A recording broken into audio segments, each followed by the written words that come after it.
এই বরুথিনী একাদশী ব্রত যিনি পরম যত্ন সহকারে পালন করেন তিনি সূর্যপুত্র যমরাজের যাতনা থেকে সম্পূর্ণরূপে পরিত্রাণ লাভ করতে পারেন। আর এই বরুথিনী একাদশীর ব্রত কথা শ্রদ্ধা ভরে শ্রবণ বা পাঠ করলে সহস্র গোদানের ফল লাভ হয়, তার সর্ব পাপ মুক্ত হয়ে তার বিষ্ণুলোকে গতি হয়।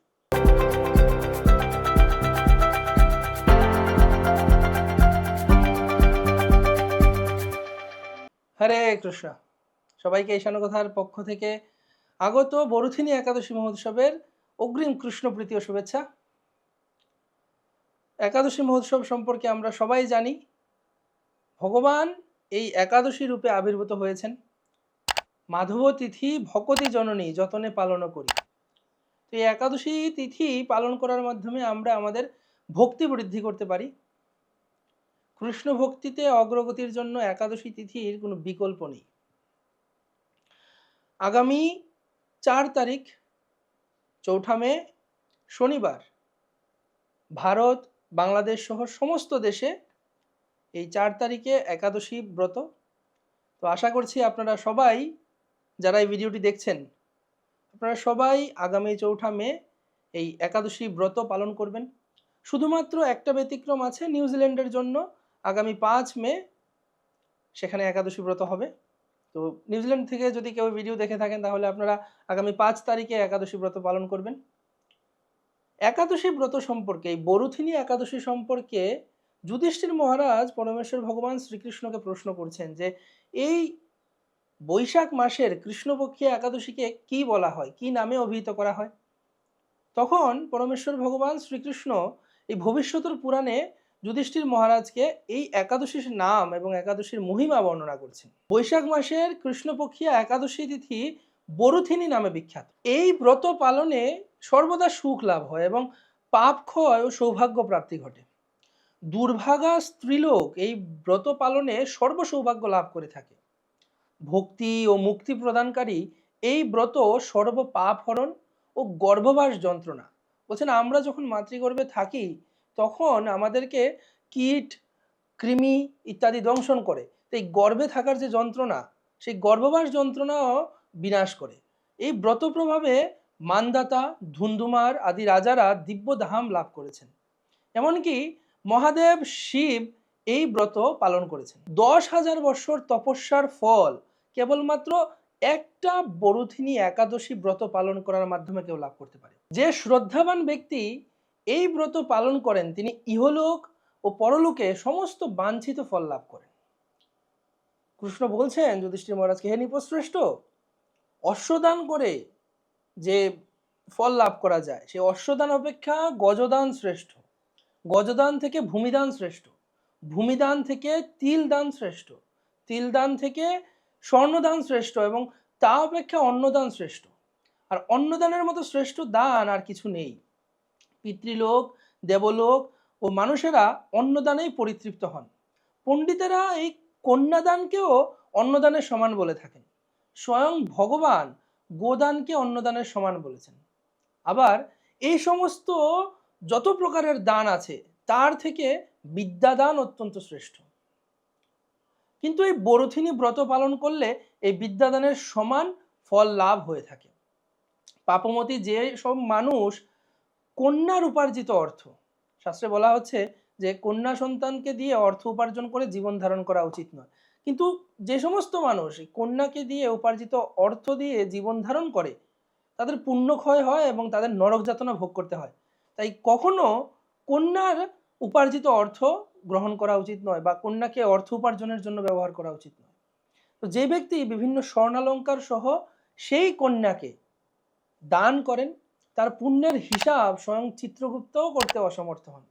কিন্তু বলছেন এই বরুথিনী একাদশী ব্রত পালন করলে এই কন্যাদান করার থেকেও বেশি ফল লাভ করা যায়।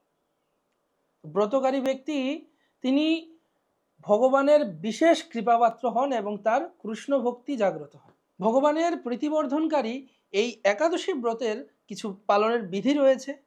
সেজন্য বলা হচ্ছে একাদশীর পূর্বের দিন অর্থাৎ দশমী তিথিতে ব্রতকারী ব্যক্তি কাঁসার পাত্রে ভোজন করা ত্যাগ করবেন।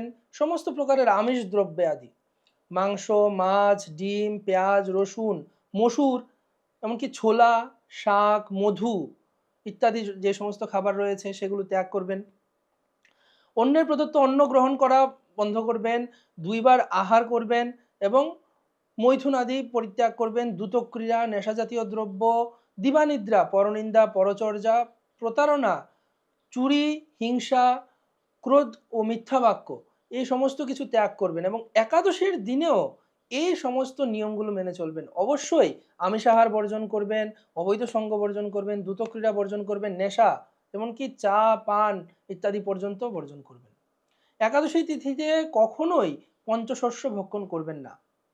ধান, যব, গম ইত্যাদি থেকে যা খাবার হয় সেই সমস্ত খাবার, এমনকি রুটি খেয়েও একাদশী করা যাবে না।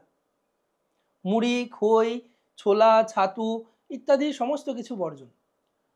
অনেকে শ্যামা ভক্ষণ করে থাকেন, কিন্তু শ্যামার মধ্যেও ভেজাল থাকার কারণে সেই শ্যামাও বর্জন করা উচিত। সাগু গ্রহণ করা যেতে পারে, সবজি গ্রহণ করা যেতে পারে। সর্বোত্তম পন্থা হচ্ছে একাদশীর নির্জলা করা। যদি সম্ভব পক্ষে নির্জলা একাদশী করার চেষ্টা করা উচিত। যদি কেউ নির্জলা না করতে পারেন, নির্জলা উপবাসের মানে হচ্ছে সম্পূর্ণরূপে জল পর্যন্ত গ্রহণ না করা। এখন অনেকে বলতে পারেন শুধু জল খাবো না বাকি সব খাবো, না, জলও খাবো না, কোনো কিছুই খাবো না, সেটা হচ্ছে নির্জলা উপবাস। নির্জলা উপবাসের পরবর্তীতে ধাপে আসছে কেউ গাভীর দুগ্ধ গ্রহণ করতে পারে। গাভীর দুগ্ধ গ্রহণ না করলে যদি সাথে আরও কিছু নিতে চায় সে ফল গ্রহণ করতে পারে। এখন বৈশাখ মাস, এখন সমস্ত ধরনের ফল পাওয়া যাচ্ছে, সে আম, লিচু, কাঁঠাল ইত্যাদি ফল সে গ্রহণ করতে পারে। ফলের সাথে সাথে সে যদি আরও কিছু চায় তাহলে কিছু সবজি, সেগুলো ঘৃত দ্বারা রান্না করে সেই সবজি গ্রহণ করতে পারে। এইরকমভাবে বিভিন্ন যেই সমস্ত উপযুক্ত দ্রব্যাদি আছে সেগুলো শুধুমাত্র ভগবানকে নিবেদন করার মাধ্যমে সে একাদশীতে প্রসাদ হিসেবে গ্রহণ করতে পারে। এই কথা বলার পর পরমেশ্বর ভগবান শ্রীকৃষ্ণ যুধিষ্ঠির মহারাজকে বলছেন, হে রাজন, এই বিধি অনুসারে বরুথিনী ব্রত পালন করলে সকল প্রকার পাপের বিনাশ ও অক্ষয় গতি লাভ হয়। যিনি হরিবাসরে রাত্রি জাগরণ করেন, একাদশীতে আমরা উপবাস করছি, উপ শব্দের অর্থ হচ্ছে নিকটে, বাস মানে হচ্ছে বাস করা। তো কার নিকটে বাস করা? হরির নিকটে বাস করা। বলছেন এই হরিবাসর তিথিতে যিনি রাত্রি জাগরণ করে ভগবান শ্রী জনার্দনের পূজা করেন, তিনি সর্বপাপ থেকে মুক্ত হয়ে পরম গতি লাভ করেন। ভগবান হচ্ছেন জনার্দন, তিনি অল্পে সন্তুষ্ট হয়ে যান। এই বরুথিনী একাদশী ব্রত যিনি পরম যত্ন সহকারে পালন করেন, তিনি সূর্যপুত্র যমরাজের যাতনা থেকে সম্পূর্ণরূপে পরিত্রাণ লাভ করতে পারেন। আর এতক্ষণ ধরে আপনারা যারা এই ভিডিওটি দেখলেন, শাস্ত্রে বলছেন, ভগবানও বলছেন যে এই বরুথিনী একাদশীর ব্রত কথা শ্রদ্ধা ভরে পাঠ বা শ্রবণ করলে সহস্র গোদানের ফল লাভ হয় এবং সর্বপাপ থেকে মুক্ত হয়ে বিষ্ণুলোকে গতি হয়। এই বরুথিনী একাদশী ব্রত আগামী 4 তারিখ 4 মে শনিবার, এই একাদশী ব্রত পালন করার পর তার পরবর্তী দিন দ্বাদশী তিথিতে পালন করা অত্যন্ত আবশ্যক, অত্যন্ত গুরুত্বপূর্ণ। কারণ পালন না করা হলে সেই পূর্বের দিনের ব্রত অসম্পূর্ণ থেকে যায়। দ্বাদশী তিথিতে সেই পালন নির্দিষ্ট সময়ের মধ্যেই করতে হবে। ভারতের পশ্চিমবঙ্গের জন্য এই পালনের সময় সকাল 5টা 2 থেকে 9টা 20 পর্যন্ত এবং বাংলাদেশের জন্য এই পালনের সময় সকাল 5টা 27 থেকে 9টা 37 পর্যন্ত। এই নির্দিষ্ট সময়ের মধ্যেই আপনারা আপনাদের পালন সম্পন্ন করবেন। পালনের মধ্যে আপনারা যেরকমভাবে ভগবানকে নৈবেদ্য নিবেদন করা হয়, ভোগ নিবেদন করা হয় অন্ন, সবজি ইত্যাদির মাধ্যমে, সেই সমস্ত কিছু রান্না করে ভগবানকে নিবেদন করে প্রসাদ গ্রহণ করার মাধ্যমে এই দ্বাদশী তিথিতে পালন করার পর এই একাদশী ব্রত সুসম্পন্ন হয়। এই একাদশী ব্রতর মহিমা শ্রবণ করার পর আশা করছি সবাই এই একাদশী ব্রত পালনে উৎসাহী হবেন এবং আপনাদের পরিচিত সবাইকে উৎসাহ প্রদান করবেন এই একাদশী ব্রত মহিমা শ্রবণ করার জন্য এবং একাদশী ব্রত পালন করার জন্য। সবাইকে ধন্যবাদ। বরুথিনী একাদশী তিথি কি যায়। হরে কৃষ্ণ।